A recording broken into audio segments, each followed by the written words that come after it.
you can see, right? You can see the passion and you can see the care. And this is from a distance, right? And so I don't want to make a generalization. This is one of the best broadcasters in the biz, Jason Benetti. I guarantee you that some of you out there in the crowd felt different growing up.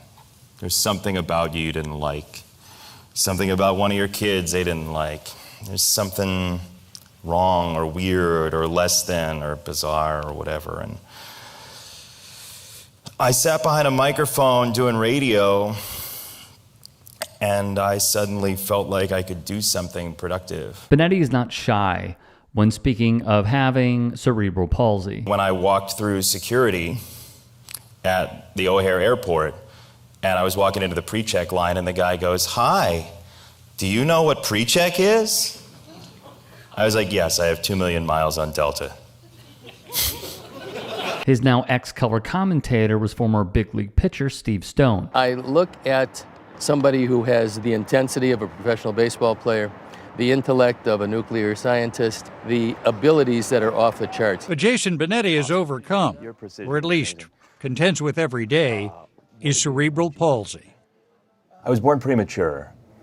As my parents tell the story, nearly died, and a doctor helped save me. Cerebral palsy, or CP, is a disorder that happens when parts of the brain that control muscles are damaged during pregnancy or birth. It can affect muscle coordination for walking, vision, and speech.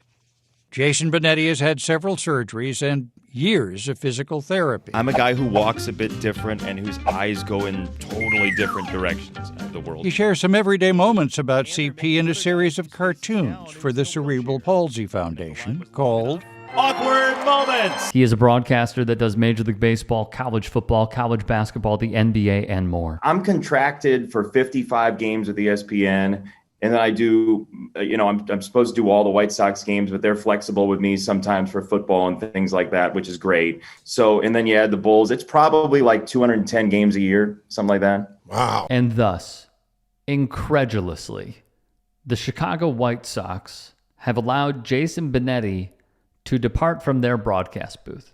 He has agreed to join in-division rival, the Detroit Tigers. Part of my life has been, I am somebody who does not walk like the average human being. I have an eye that drifts. I have cerebral palsy. Like, that is part of me, right? And I quite often get reactions that are not completely representative of who I am as a full person. Right. I'm physically different, but mentally I can hold a conversation. And so I do think I get, I guess you would say, underestimated sometimes. And not to say it with a chip on my shoulder, but that's just the way life works. Like, sometimes people think I can't do stuff. And from a distance, again, gross generalization alarm going off, but from a distance, I think that's how Detroit gets treated. I think quite often Detroit is not known for its passionate fans or what it's done for the music industry. I think people reduce Detroit to a couple of statistics. And I don't like seeing people and a whole place get reduced to anything. And I know how much people care. And I know, like, how much people here want to just matter and be seen for what they are and not some overgeneralization. This is a message, rather a theme song, to those that have been doubted, spit on, and left in the dust. He would go on to say, "I was born an underdog," when speaking at Ivy Tech CC. "I'm the underdog. I walk around the world and people assume something about me." He also told the story of those who viewed him as having more than what met the eye. More than just having a disability, getting placed in a box.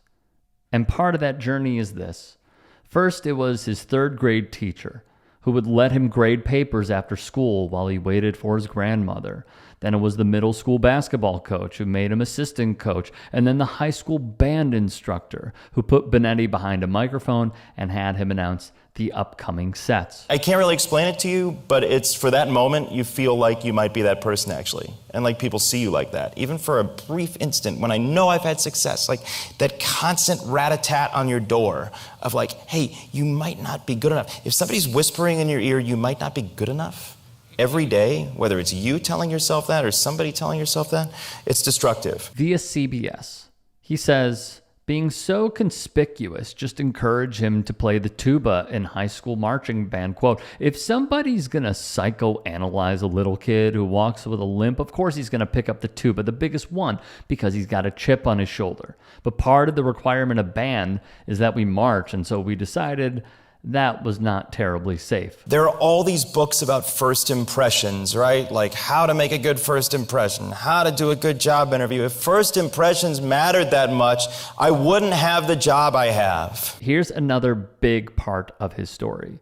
Benetti's band director had the idea to put him behind a microphone to call the band's routines. That's how Benetti became an announcer. Quote, they gave me a chance to sit behind a thing that I had no idea that I was going to love, he would say. We have so much wonder in this world, and to distill it to one characteristic is such a miss. As someone who grew up on Chicago sports, who has heard the Steve Stones, the Hawk Harrelsons, the Chip Carys, the Harry Carys, the Jack Brickhouses, the Neil Funks, the Wayne Larravees, the Jeff Joniaks, the Josh Lisses, to see someone that we know is so good at his job and then depart for reasons that some are speculating, which I won't get into. If you want to Google it, you can.